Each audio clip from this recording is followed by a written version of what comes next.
Hey everyone, Troy from BJB. If you've ever scrolled through the long list of BJB's elastomer lineup and thought, where do I even start? This video is for you. All right, so we're going to talk about the different material families, what makes them different, and then talk a little bit about the physical properties that help you choose the right one, whether you're making a small part, a large part, whether you're making a soft skin simulator, or you're making a urethane skateboard wheel, or something in between.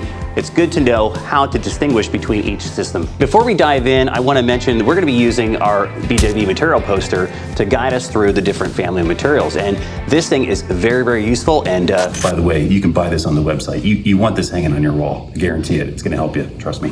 And obviously, looking at this material chart poster, you've got a long list of flexible materials. I mean, all this stuff here, for the most part, is very, very flexible down to about, like a hard rubber high durometer. The question is always, how do I choose the material that's right for me? So you have to kind of start at the end part first. What is the part you're going to be doing? And then work your way back. Because if you're doing a large part, then you don't want something that's too fast. If you're doing a smaller part, you probably want to use something faster so that you can make more of them quicker. As you go through this lineup of the charts, you've got a few main categories that will really narrow down your selection. First of all, we usually start with durometer. And if you're not familiar with the durometer, we do have our durometer chart down here. Plus, we've got some videos on our YouTube channel. I would check that out. Get familiar with durometer so you understand something squishy to something that's very firm and hard, and everything in between. And then secondly, we've got some speeds here. What does that mean? We've got work time. How much time is it liquid? Can we get it poured in the mold, or if you're brushing something? And then you've got demold time. When is it safe to pull the average size part kind of out of the mold? And then there's some other properties here too, like obviously mix ratio. If you really want to use a 1-to-1, you can go and you can find something that is 1-to-1, or if you want to stick to like a 2-to-1, something like that. We've also got viscosity on here. Again, if you can get familiar with viscosity, we've got a chart down on here on the material chart. There's some other things too, elongation and whatnot. We won't dive too deep into that, but basically, once you narrow down the durometer you want, the speed you want, and then maybe a couple other parameters, you can kind of narrow things down. But talking about the families of materials, there are some differences and some nuances between each one. Some materials are more appropriate for putting pigments and colors into it. Some are not. They may discolor in the sun quicker than other systems. So that's what I want to go over next. All right, there's a lot of part numbers here to memorize, and we get it. There's a lot to deal with, but I'm going to give you a couple of key points.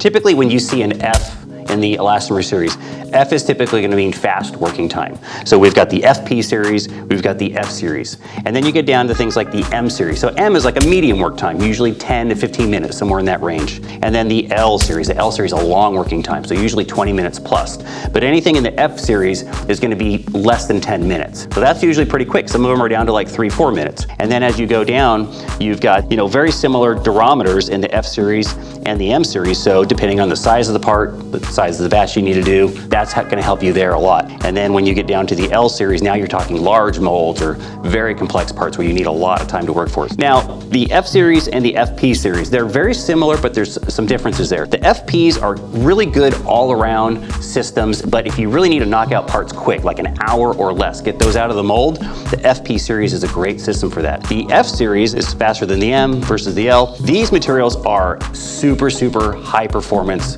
physical properties. You're talking high abrasion, high tear resistance. But sometimes there's certain parts where you're like, I don't really care too much about that. I just need to make parts quickly. So you could look at something like the FP series if that suits what you're doing for the size of the part and the work time you need. The FP series is also very popular for very fast work time and brushable skins because it does gel up so quickly. But basically, this series of materials, they're kind of an amber in color, and you can pigment them, but I will warn you that these are not good for outdoor use in terms of UV stability or color stability. So if you have a part that you need to pigment bright white, you're not going to want to use an F or an FP material because with the sun exposure, it can shift color, and sometimes it's quicker than some of the other materials, and we'll talk about that next. So moving down the line, so we've got CF, which is Color Flex, and that is a lineup of elastomers. Again, really good working time options. We've got a faster series and a medium time work series. These materials take pigment very well, and they tend to be a lot more color stable, and even with exposure to the UV, than the FM and L series, those amber-based color urethanes. So if you're going to be doing color matching, or you've got a bright white, a bright yellow, something like that, I'd be looking more in the Color Flex series because of that. They've got good physical properties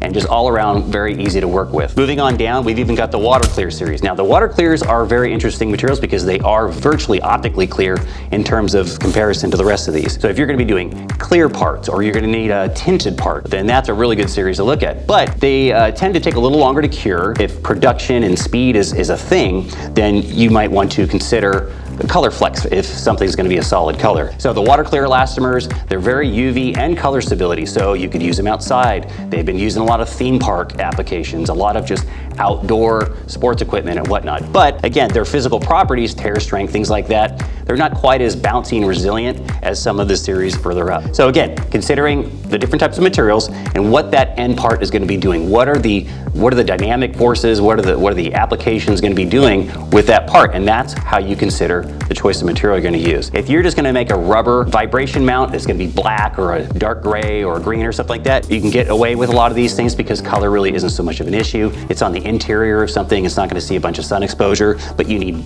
best physical properties. You don't want it to break down. An example would be a skateboard wheel. Think about how much abrasion a skateboard wheel needs. That would be up here. I wouldn't necessarily look at a water clear or maybe even a color flex. Might be a little marginal. Those are all real good things to consider when you're doing it. And with the material chart, you can come up, do a quick little scan, look for the properties you need and want, and that way you can call us and say, hey, I'd like to talk a little bit more about that, or I want to get a cured sample to see it. All right, so that's your quick roadmap through the BJB elastomer series. So start with the use case, and then go on to processing and properties, and let the chart do the rest. And if you're still not sure, you can always reach out to the BJB tech team, and they would be happy to help you narrow down what materials are best for your application. And don't forget, the material chart is available on our website for purchase. Plus, we also have sample keychains for helping to narrow down products even more. All right, well, that's it for now. Be sure to subscribe to our channel, check out our other videos, and thanks for watching.